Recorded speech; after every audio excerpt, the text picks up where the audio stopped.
Olá, bem-vindos à Igreja no Mundo, o programa da Fundação AIS, ajuda à Igreja que sofre aqui na sua televisão. Eu sou o Paulo White e é sempre um privilégio saber que posso contar com a sua companhia aí desse lado durante os próximos 50 minutos. Com o programa de hoje regressamos ao formato habitual, depois de durante 6 semanas termos levado até si histórias da Igreja em grandes reportagens produzidas pelas equipas da Fundação AIS um pouco por todo o mundo. On August 16th, several extremist Islamic groups burned down 21 churches in Pakistan. They also desecrated places of worship and organized several rallies against Christians. At the root of this aggressive event was an accusation of blasphemy against Salim Masih, a Christian who allegedly tore out pages of the Quran and wrote things against the Prophet Muhammad.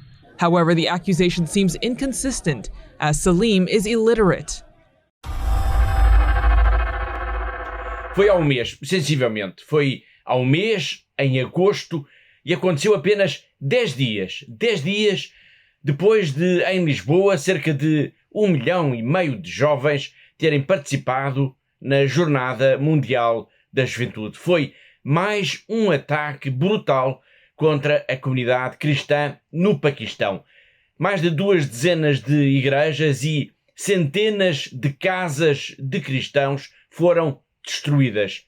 Em pânico, centenas e centenas de famílias, de homens, de mulheres e crianças tiveram de fugir, abandonando tudo o que tinham. Uma vez mais, na origem de toda esta brutalidade esteve, como acabamos de escutar, uma alegada acusação de blasfémia contra um cristão. E dizemos alegada, pois em causa está o facto de este cristão, Salim Masih, ter, ao que dizem, arrancado páginas do livro sagrado dos muçulmanos, o Corão. Só que ele é analfabeto, não sabe ler nem escrever. Este ataque, um dos mais violentos contra a comunidade cristã no Paquistão nos últimos tempos, vai ser, claro, um dos temas para conversar hoje aqui com a diretora da Fundação AIS em Portugal, a Catarina Martins de Betancourt, que saúdo desde já. Olá, Catarina. Olá, Paulo, e olá também a todos os nossos telespectadores.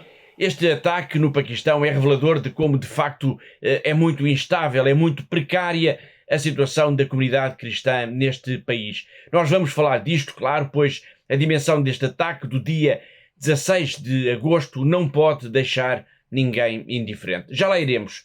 É que, como eu disse há pouco, o ataque contra os cristãos no Paquistão ocorreu apenas 10 dias depois de Lisboa ter acolhido a Jornada Mundial da Juventude, de ter acolhido mais de 1 milhão de rapazes, 1,5 milhão de rapazes e raparigas oriundas de praticamente todos os países. É um contraste imenso. A alegria dos jovens em Lisboa, unidos pela fé e pela paz, e o ódio estampado nos rostos da multidão que no Paquistão destruiu casas e igrejas. Mas falemos agora então da Jornada Mundial da Juventude. A Fundação AIS esteve presente neste mega evento com várias iniciativas e podemos dizer, Catarina, em jeito de balanço, que foi um sucesso.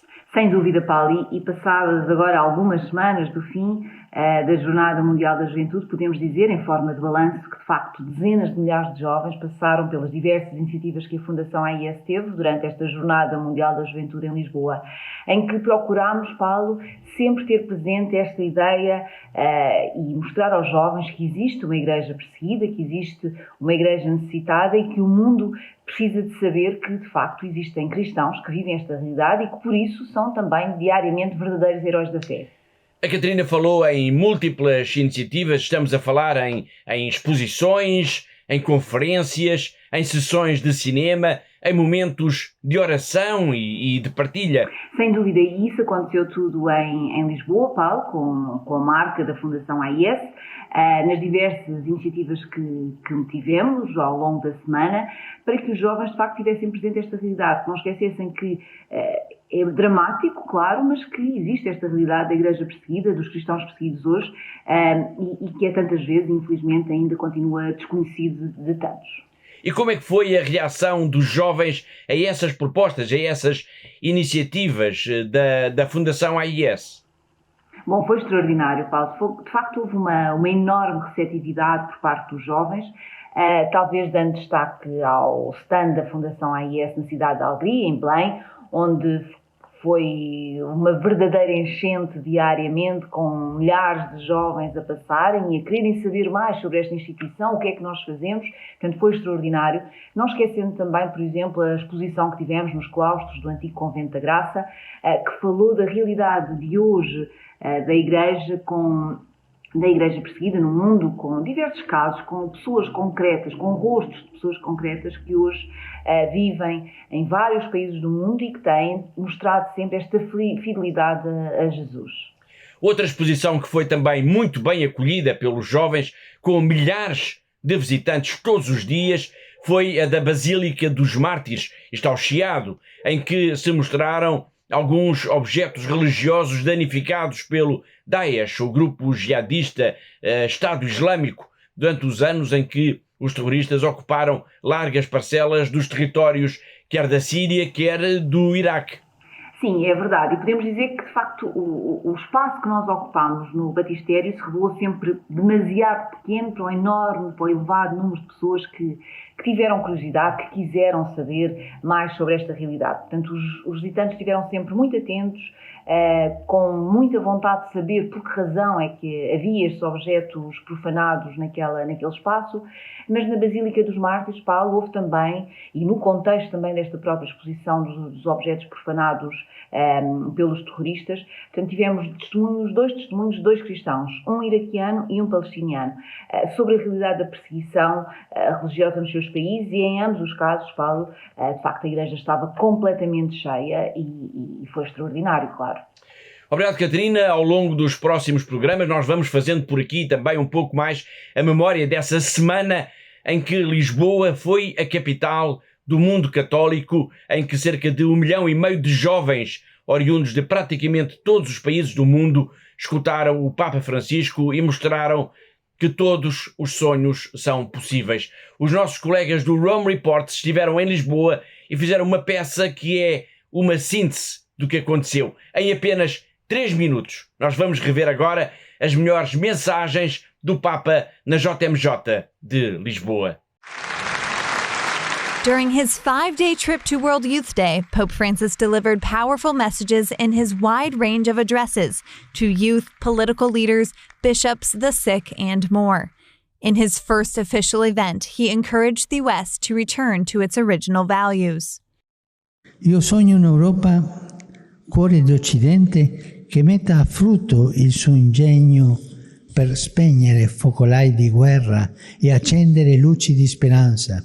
Un'Europa che sappia ritrovare il suo animo giovane, sognando la grandezza dell'insieme e andando oltre i bisogni dell'immediato. Un'Europa che includa popoli e persone con la propria loro cultura, senza ricorrere a teorie e colonizzazioni ideologiche. Yet, despite the rise of secularization, the Pope encouraged even greater action towards mission and evangelization during his meeting with bishops. No tenemos que evadir este tiempo porque nos da miedo y refugiarnos en formas y estilos del pasado. No, este es el tiempo de gracia que el Señor nos da para aventurarnos en el mar de la evangelización y de la misión. After trading his audience of government leaders and bishops for young people of all backgrounds, the Pope emphasized fearlessness. He urged them to go forward with courage and act as the Good Samaritan. Tengan, por tanto, la valentía de sustituir los miedos por los sueños. Sustituyan los miedos por los sueños. No sean administradores de miedos. No sean administradores de miedos, sino emprendedores de sueños. A veces en la vida hay que ensuciarse las manos para no ensuciar el corazón. The Pope then addressed the over 1 million young people present at World Youth Day. He emphasized that there is a place for each and every one of them in the Church. En la iglesia hay lugar para todos. Padre, pero yo soy un desgraciado, soy una desgraciada. ¿Hay lugar para mí? Hay lugar para todos. Todos juntos, cada uno en su lengua. Cada uno en su lengua repita conmigo: todos, todos, todos. No se oye, otra vez. Todos, todos, todos. Y esa es la iglesia, la madre de todos. Hay lugar para todos. During his final encounter with the youth, the Pope left a very clear message. Queridos jóvenes, quisiera mirar a los ojos de cada uno de ustedes y decirles: no tengan miedo. On his highly anticipated trip to Lisbon, Portugal for World Youth Day, Pope Francis encouraged both youth and adults to go forward without fear and pursue their irreplaceable role in the Church and the world.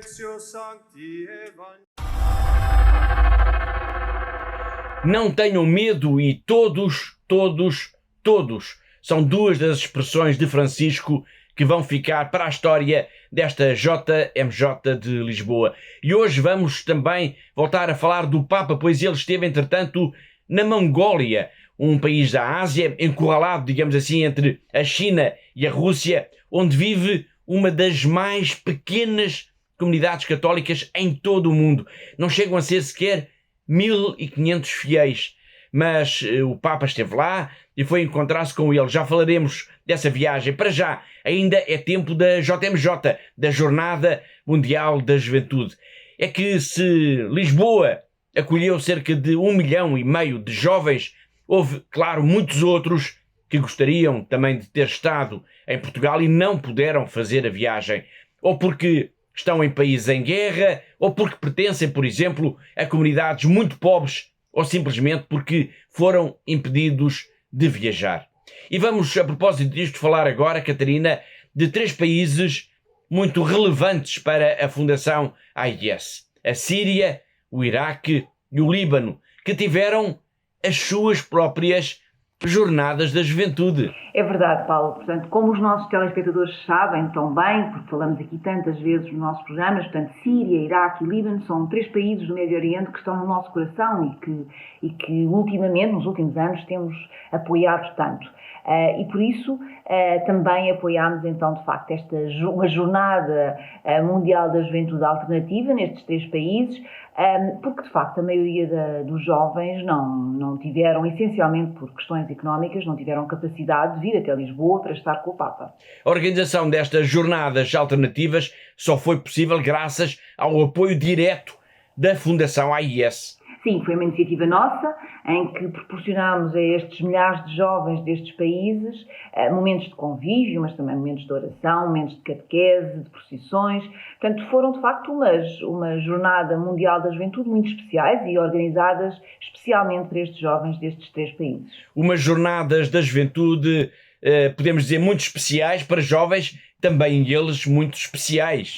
Sim, houve jovens oriundos das várias dioceses destes países, portanto a Síria, Iraque e Líbano, que têm em comum uma realidade marcada pela pobreza, pela falta de alternativas e também por isso pelo desânimo tantas vezes, Paulo. E portanto é necessário também mostrarmos a estes jovens, darmos esperança a estes jovens do Médio Oriente e foi isso que procurámos fazer com esta Jornada Mundial da Juventude, que tiveram desde a primeira hora o apoio entusiástico também da Fundação AIS. E apesar de distantes fisicamente, podemos dizer que estes jovens estiveram sempre unidos e em sintonia com o Papa Francisco e com a Jornada Mundial da Juventude que estava a decorrer em Lisboa. Sim, a ideia era também essa, Paulo. Portanto, todos os jovens que participaram nestas jornadas alternativas, digamos desta forma, estiveram sempre unidos aos jovens em Lisboa e também estiveram unidos, claro, com o Santo Padre. Sevan é uma jovem síria, tem 23 anos de idade, vive em Latáquia e foi uma das participantes da Jornada da Juventude organizada com o apoio da Fundação AIS em Damasco, na Síria, claro. Como ela vai explicar já de seguida, foi um evento extraordinário, todos estiveram felizes e isso, eu posso acrescentar, não tem preço num país, como ela também vai dizer, onde muitas vezes não há sequer eletricidade ou água corrente. Bonjour, je m'appelle Sevan Jumon, je suis syrienne, j'ai 23 ans, je vis à Latakia. Nous sommes maintenant à Damas, à Marseille, pour fête des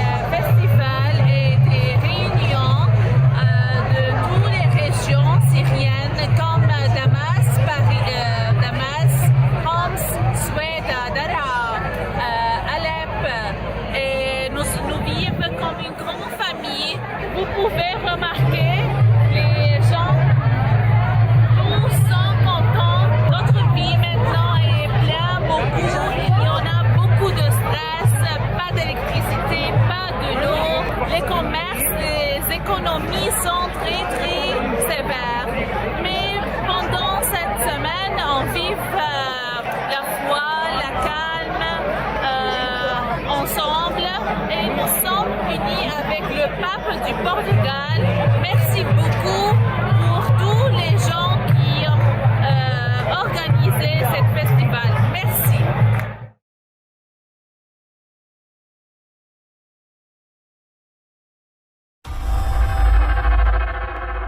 Não muito longe da Síria, do Iraque, aliás, da Síria e do Líbano, agora no Egito, foi inaugurada uma estátua da Virgem Maria. Isto, por si só, não parece nada de extraordinário, mas, na verdade, importa olhar com atenção para esta notícia.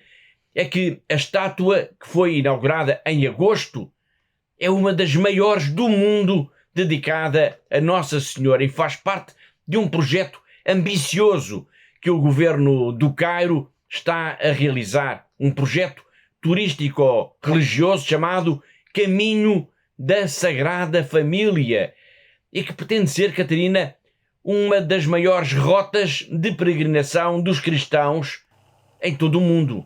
É verdade, Paulo. Trata-se de facto de um projeto muito ambicioso, governamental e que tem a tutela de dois ministérios, do turismo e antiguidades e da cultura. Portanto, o Caminho da Sagrada Família abrange 25 lugares particularmente significativos para a memória dos cristãos egípcios e do mundo inteiro, claro. Portanto, trata-se dos lugares que, segundo a tradição, foram percorridos por Nossa Senhora, por São José e pelo Menino Jesus na fuga, quando procuravam, portanto, fugir do rei Herodes. Portanto, este itinerário passará por 11 províncias e estende por mais de 3.000 quilómetros e representará, quando estiver concluído, claro, uma das maiores rotas de peregrinação religiosa no mundo. Um projeto tão ambicioso, podemos dizer, como a estátua agora inaugurada e que é também enorme. Sim, enorme mesmo. Portanto, a estátua em bronze pesa 10 toneladas, tem 9 metros de altura e está colocada sobre um pedestal de 15 metros no topo da igreja de Rancan, na província de Asyut. A inauguração desta estátua, a Nossa Senhora, e a implementação do Caminho da Sagrada Família, que representam uma aposta governamental e também o reconhecimento da importância dos cristãos no plano cultural e turístico do Egito, não significa, porém, que os problemas tenham acabado neste país para esta comunidade religiosa. De facto, Catarina, nada disto faz esquecer os tempos duros de violência que os cristãos, que os coptas, neste caso, são os cristãos do Egito, têm enfrentado nos últimos anos.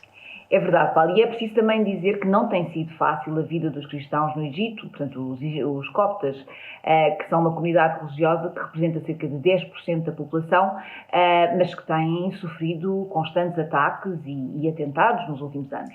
Ataques e atentados que, em alguns casos, incidiram precisamente sobre rotas de peregrinos que o governo quer agora promover. É verdade, e ninguém consegue esquecer, por exemplo, os ataques terroristas no domingo de Ramos de 2017, que causaram 44 mortos e mais de 100 feridos, ou, por exemplo, também as emboscadas aos peregrinos que iam a caminho do mosteiro de São Samuel, o Confessor, em 2017 e depois também em 2018, e que causaram mais de 3 dezenas de vítimas mortais.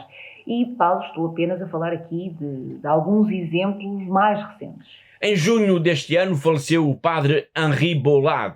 Oriundo de uma família italo-síria, este professor foi superior dos jesuítas no Egito. Deixou vários livros publicados e viveu também no Líbano. Ele foi uma voz importante na denúncia da violência contra os cristãos no Egito. Vamos agora recuperar um excerto de uma intervenção deste sacerdote em que explica isto numa reportagem da Fundação AIS em 2021, que muitos dos ataques contra os cristãos no Egito acontecem porque a presença de grupos radicais, como por exemplo a Irmandade Muçulmana, ainda se fazem sentir e às vezes até no seio da própria polícia.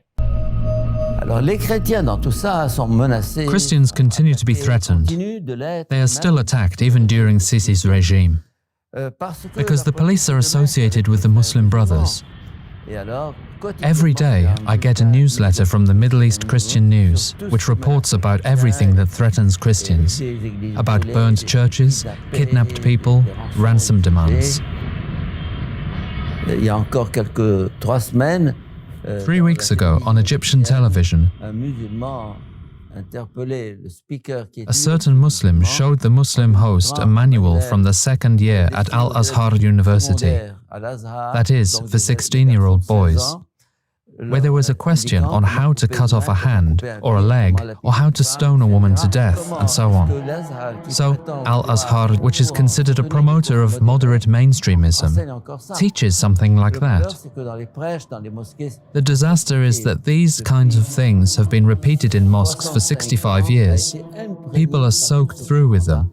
And so it's very hard, within barely a few months, and only by changing the leadership team, to remove everything that has been implanted in that society.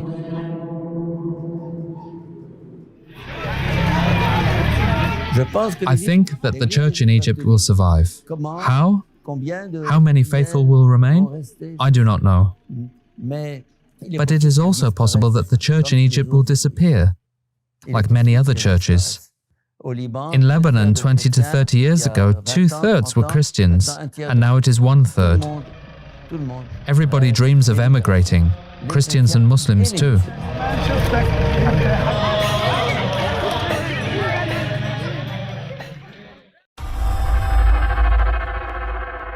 No início do programa escutámos um jornalista do Rome Reports a descrever os gravíssimos incidentes que ocorreram no Paquistão no dia 16 de agosto, em que mais de 2 dezenas de igrejas e centenas de casas de cristãos foram incendiadas, destruídas ou vandalizadas por multidões de radicais muçulmanos que acusaram um cristão e um seu amigo de blasfémia. E porquê? Por terem rasgado, alegadamente, páginas de um exemplar do Alcorão. Uma história baseada, uma vez mais, como já é comum, tão comum no Paquistão, em mentiras. É que, Catarina, os 2 homens que terão rasgado o livro sagrado dos muçulmanos são analfabetos. Sim, Paulo, de facto é algo que se verifica com uma frequência assustadora no Paquistão nos dias de hoje. Portanto, basta lançar uma acusação de blasfémia contra alguém, normalmente uma pessoa que pertence a uma das comunidades religiosas minoritárias, portanto cristãos ou hindus, por exemplo, para que ocorra então algum tipo de violência. E os cristãos, infelizmente, têm sido vítimas frequentes destas acusações, tal como a Fundação AIS tem denunciado aqui tantas vezes na televisão, no nosso programa de televisão. O que aconteceu em Jaravala, no passado dia 16 de agosto, é apenas mais um incidente criminoso provocado por uma mentira deliberada contra 2 pessoas, neste caso contra 2 homens analfabetos. Um incidente criminoso que teve uma dimensão gigantesca, com centenas de casas e dezenas de igrejas a serem atacadas. Sim, a destruição foi de tal ordem, Paulo, que gerou uma onda de indignação até mesmo dentro da própria comunidade muçulmana. De facto, o ataque teve proporções brutais.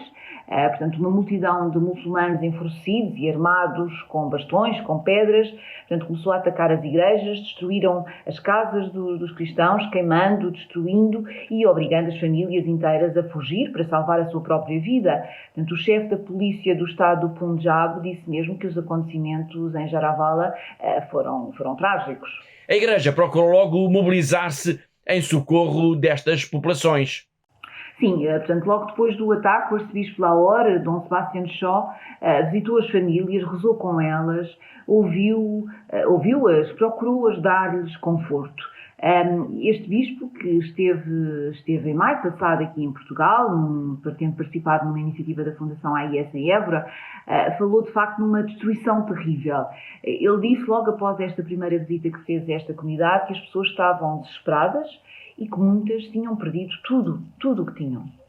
Entretanto, para ajudar estas famílias cristãs vítimas de mais um ataque brutal no Paquistão, a Fundação AIS lançou aqui em Portugal uma campanha de ajuda. A Catarina enviou uma carta para os benfeitores portugueses da Fundação AIS apelando à solidariedade e generosidade para com os cristãos do Paquistão.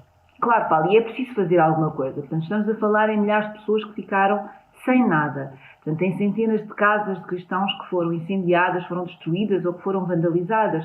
Portanto, estamos a falar aqui de pessoas que já são muito pobres, que pertencem a uma comunidade religiosa que também é muito pobre, e por isso a nossa ajuda é de facto essencial.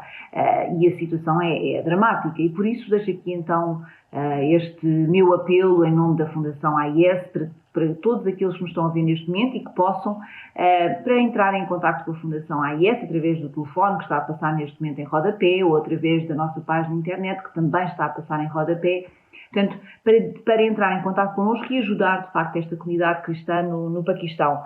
Portanto, estes cristãos foram uma vez mais vítimas da violência, da intolerância religiosa e por isso é muito importante nós ajudarmos e deixo aqui desde já o meu muito obrigada a todos aqueles que nos possam ajudar e que possam colaborar com esta comunidade cristã do Paquistão. Obrigado, Catarina. Foi, portanto, a 16 de agosto. Grupos de extremistas muçulmanos atacaram e incendiaram mais de 2 dezenas de igrejas em Jaranwala, no Paquistão, e atacaram e destruíram ou vandalizaram também centenas de casas de cristãos. Foi uma tragédia. Os nossos colegas do Rome Reports têm a história. On August 16th, several extremist Islamic groups burned down 21 churches in Pakistan. They also desecrated places of worship and organized several rallies against Christians. At the root of this aggressive event was an accusation of blasphemy against Salim Masih, a Christian who allegedly tore out pages of the Quran and wrote things against the Prophet Muhammad. However, the accusation seems inconsistent, as Salim is illiterate.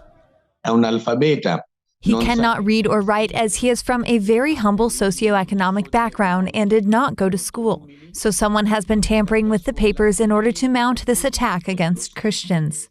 Professor Shahid Mobeen points out that blasphemy accusations in Pakistan are a classic weapon used against Christians to settle personal, not religious quarrels.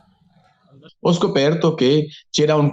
found out that there was a conflict between Mr. Salim Masih's economic affairs and some Muslims in the neighborhood who wanted to accuse him and then take revenge in this way. Salim's alleged blasphemy triggered a brutal reaction that ended with churches being burned down. Bishop Azad Marshall tweeted that he was at a loss for words when he saw what was happening. The next day, both he and the president of the Pakistani Bishops' Conference, Archbishop Joseph Arshad, went to visit the affected area. Inside the churches, there were images of the Virgin that had been desecrated. Professor Mobeen was able to speak with the Catholic Archbishop about this experience. He updated me saying the situation is very serious and that the Christians in the diocese and in the country do not feel safe at this point. Nearly 50 families from the surrounding villages, not feeling safe at home, hid in open fields where the women and children slept, but the men took turns standing guard. Shortly after the incident, the Pakistani Prime Minister responded. He said that strict measures would be taken against those who violate the law and target minorities. But this does not resolve the issue of the blasphemy charge that carries the maximum penalty of death. And Pakistan's laws do not protect non-Muslim minorities. All are sentenced to death immediately after being accused of blasphemy and brought to court. No sentence has been carried out so far in Salim's case. That's the only difference. And the only thing is that Pakistan does not have enough legal tools to verify the validity or falsity of the charges. And in such cases, the angry mob takes the law into its own hands and commits these illegal and criminal acts. Another case is that of Faraz Pervez, a Christian accused of blasphemy by a Muslim who tried to convert him to Islam at the airport. So during a trip Malaysia, that person, he tries to convince me to accept Islam. So I refuses. And over there, we had very hard talk and, we had a very bad exchange of dialogues. Faraz fled Pakistan, but he is still in danger. One time, a person recognized him and recorded him with his phone, revealing his location. The video went viral. As a result, several radical groups put a price on his head. This organization, their party, they already announced $400,000 US my head bounty. $400,000 US. Whosoever kill me, they will rewarded that person $400,000 US to that person. The situation in Pakistan is complex. Christians make up only about 2% of the population and are extremely vulnerable to abuse on charges of blasphemy. On a daily basis, many Christians experience discrimination and even persecution. The cases of Faraz and Salim are not the only ones. They are among other famous cases such as those of Ashfaq Masih or Asia Bibi.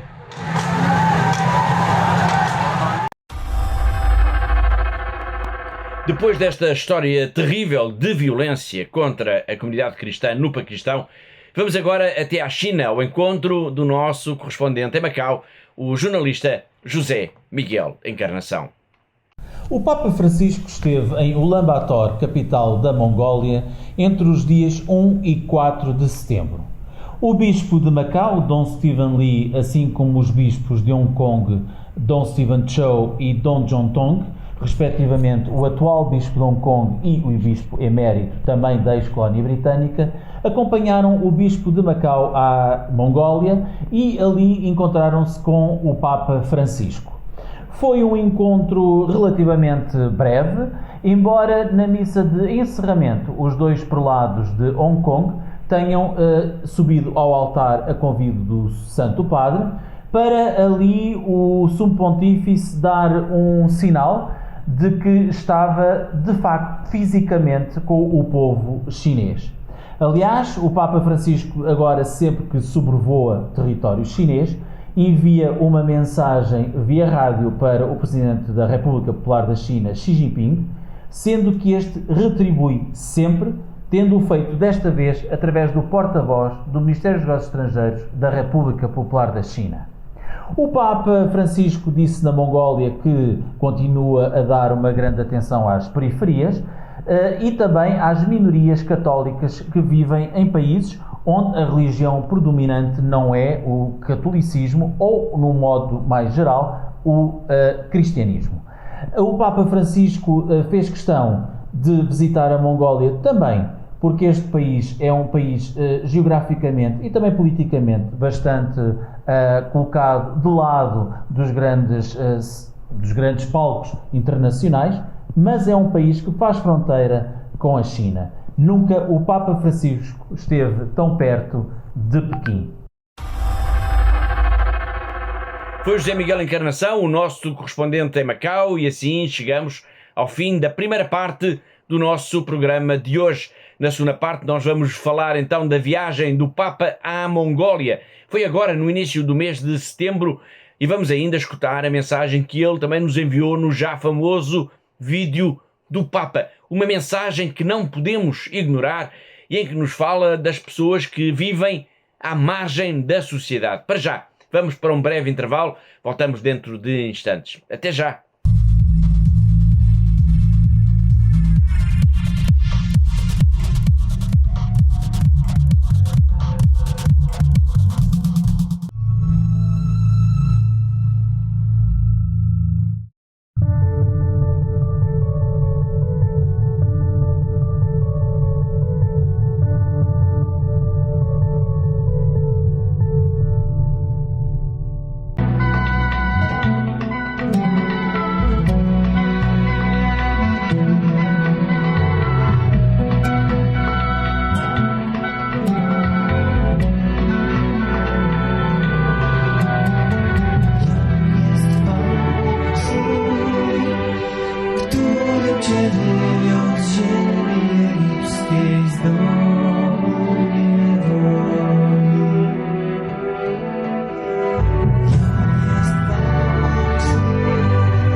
obey commandments. Icona Ulevi, Icona Jezebel. Oh Lord Jesus, help me obey commandments. Jesus is the way, Jesus is the truth, Jesus is life, the light in my path. Deliver me from evil, help me overcome. Oh Jesus, oh Jesus, oh Jesus, oh Jesus, yeah. I can say, I Jezebel.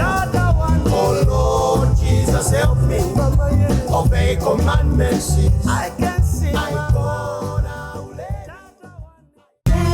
ultimate end will depend on our decisions. Choosing truth or not with its power and precision to set us free responsibly for the fullness of love to the end. Set me free, yeah. Our ultimate end will depend on our decision. My ultimate end with its power and precision to set us free responsibly for the fullness of love to the end. Set me free, yeah. Deceit and deception. We need divine protection. Divine protection. Deceit and deception. We need divine protection. Divine protection. Deceit and deception. Rescue me. We need divine protection. Divine protection. Deceit and deception. Rescue me. We need divine protection. We need divine protection.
Прилетали снаряды туда каждое утро, каждый день, ночь. У нас постоянно были обстрелы.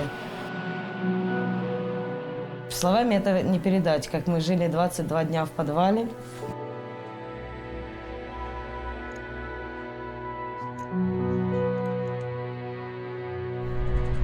Спали на полу, ели то, что приходилось найти нам в магазине.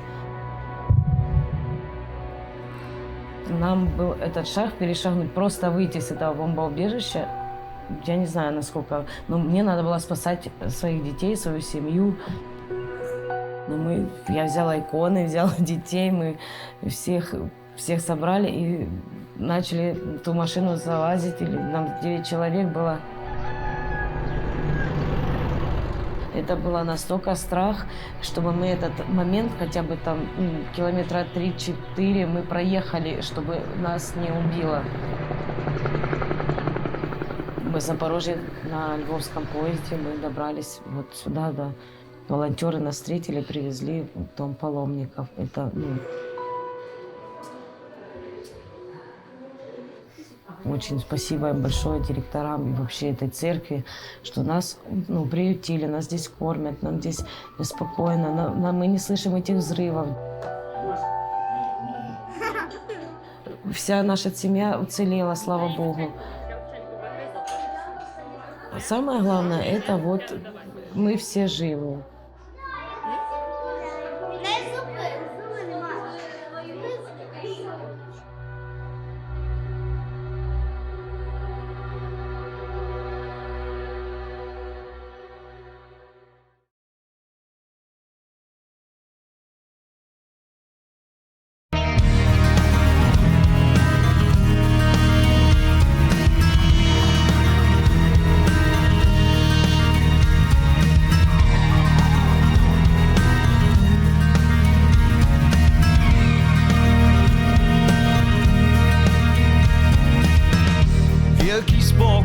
tutaj mam.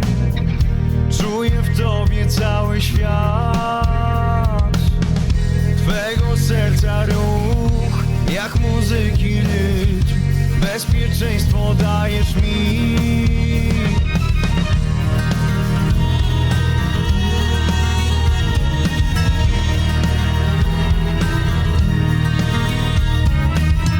Chcę móc poczuć świata smak. Chcę zobaczyć wiele barw i powietrza łyk.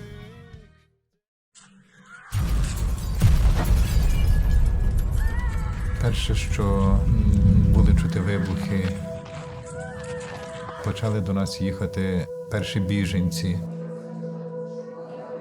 Більшість матері з дітьми. Після початку війни сиділи вдома, спали в ванні, коли стало небезпечно, ми виїхали з дітками сюди. Перших днів війни якось світ змінився в Україні, і ми всі змінилися. В житті, яке змінилося, мусила працювати також і церква. Ми мусили закрити також і нашу католицьку школу, і семінарію. В ці місця ми постаралися також прийняти біженців. Хтось загубив своїх рідних, хтось був зґвалтований. Ми мали йому їх якось підтримати, зрозуміти і дати то відчуття, що ми разом. Дуже вдячна, що ми Богу, що ми попали сюди, і що зараз ми в безпеці, і о нас заботяться. Дуже вдячна.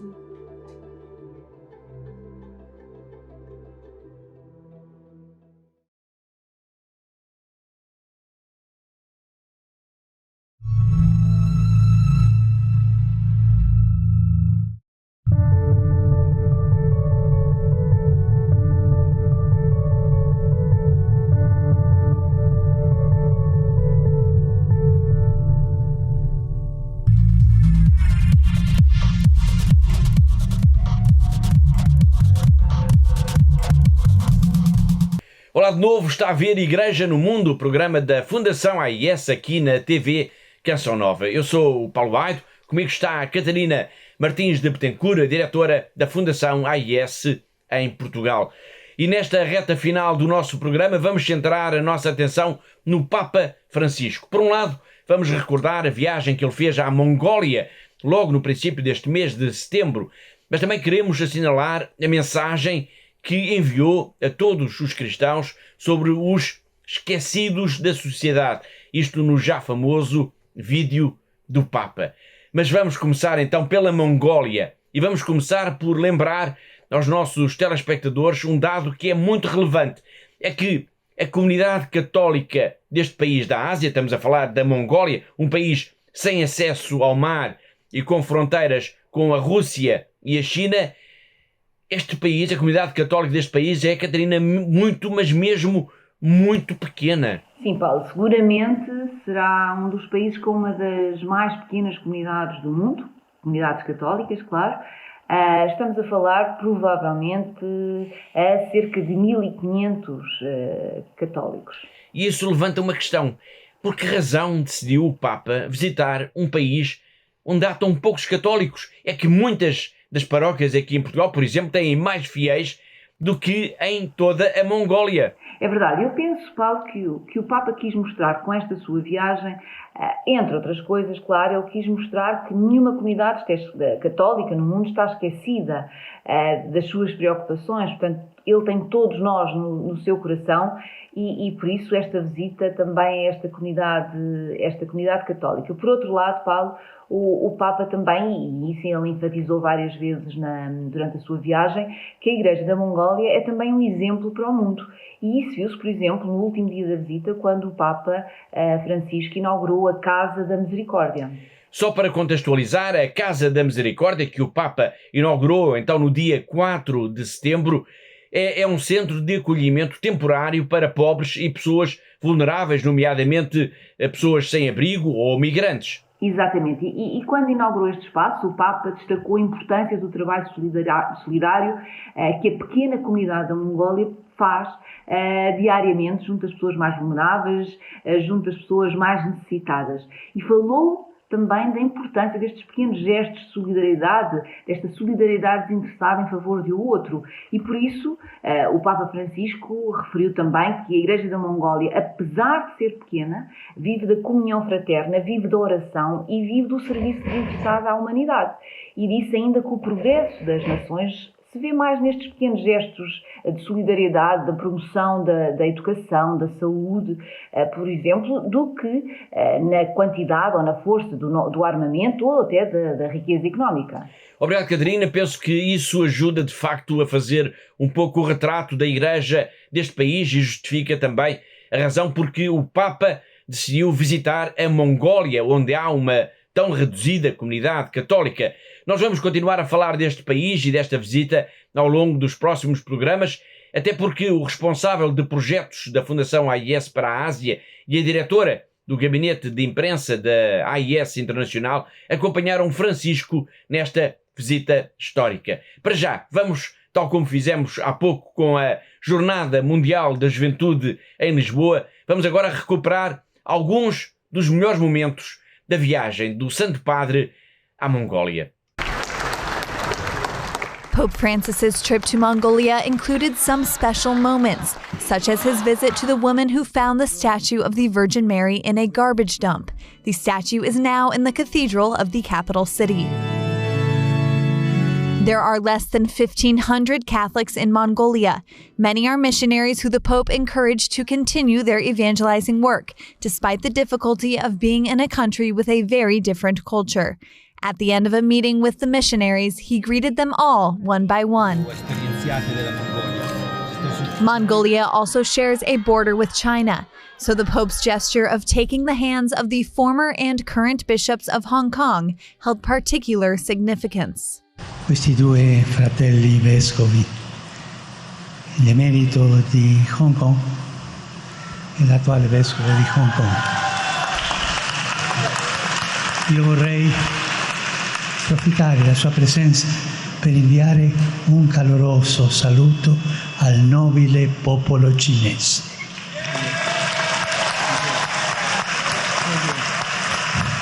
A tutto il popolo gli auguro il meglio e andare avanti, progredire sempre. E ai cattolici cinesi gli chiedo di essere buoni cristiani e buoni cittadini. Mongolia is situated between China and Russia, so many were expectant to see what the Pope would say in his political speech to the local authorities. He used his speech to urge for universality. Passino le nuvole oscure della guerra, vengano spacciate via dalla volontà ferma di una fraternità universale, in cui le tensioni siano risolte sulla base dell'incontro e del dialogo. Francis became the first pope to ever visit Mongolia. Although the Catholics are few, he was given a warm welcome by all.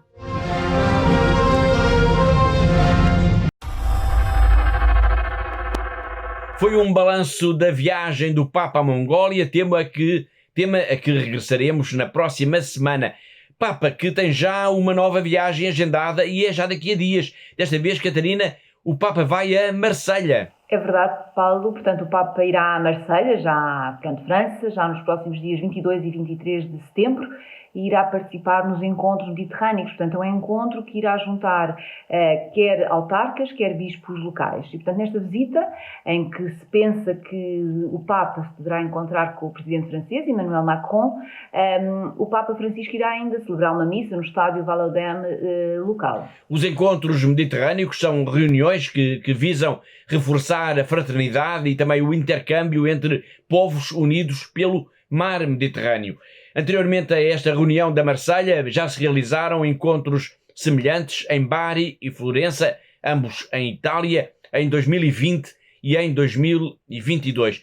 Continuando a falar de Francisco, vamos agora recuperar a mensagem de que falei há pouco, o já famoso vídeo do Papa, em que, Catarina, o Santo Padre nos lembra desta vez os dramas das pessoas que vivem à margem da sociedade. Sim, as pessoas que vivem à margem da sociedade em condições desumanas, como por exemplo os sem-abrigo, e que são tantas vezes esquecidos pela sociedade. Portanto, neste vídeo, Paulo, o Papa Francisco alerta para esta realidade e pede-nos para sabermos acolher, para sabermos estarmos disponíveis para ajudar estes mais necessitados, de forma a que ninguém possa ser esquecido, que ninguém possa ser considerado como que descartável, como estando à margem da sociedade, como estando a mais. Portanto, é isto que o Papa Francisco nos quer alertar desta vez neste vídeo. Obrigado uma vez mais, Catarina. Vamos então escutar o próprio Santo Padre nesta mensagem tão importante que é dirigida a todos nós sobre os que vivem à margem da sociedade, nomeadamente as pessoas sem abrigo. Una persona sin techo que muere en la calle nunca va a aparecer en la primera página de los buscadores de internet o de los noticieros. ¿Cómo hemos podido llegar a este nivel de indiferencia?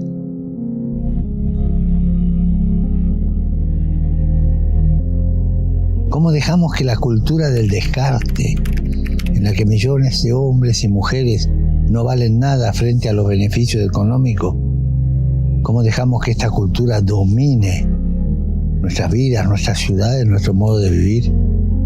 Se nos va a endurecer el cuello de tanto mirar al otro lado para no ver esta situación. Por favor, dejemos de hacer invisibles a los que están al margen de la sociedad, ya sea por motivos de pobreza, independencia, enfermedades psíquicas o minusvalías. Centremos en la acogida, en acoger a todas las personas que lo necesitan. La cultura de la acogida, de recibir, de dar techo, de dar hogar, de dar amor, de dar calidez humana. Oremos para que las personas que viven al margen de la sociedad, en condiciones de vida infrahumanas, no sean olvidadas por las instituciones y nunca sean descartadas.